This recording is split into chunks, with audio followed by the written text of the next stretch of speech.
Okay, these are little golden books that we found on our trip. Let's see, these we found. My hubby actually got these for me in Tennessee. Is that right, Joey, these? The 4? No, there's like 6. You got those in Tennessee, didn't you? Yes. At that little antique store. But anyway, and I think they were, I don't remember how much, but we've got, yeah, we kind of paid up for these because they were so old, most of them. And so I'm just doing a little, we'll just do a little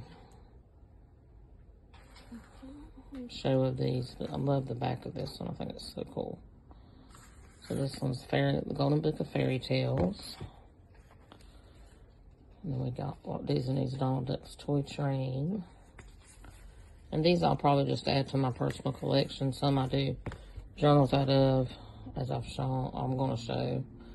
Big Brown Bear. But these I'll probably add to my personal collection because I don't have them. It's the Brave Eagle.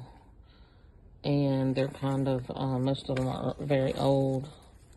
And I don't have a copy of them yet. So, as you can tell, they're really old. And this one I think I may have a copy of, so I may make a journal out of it. I'm not sure yet. So, these were, I was excited when he had come back to the car with these. I was super excited.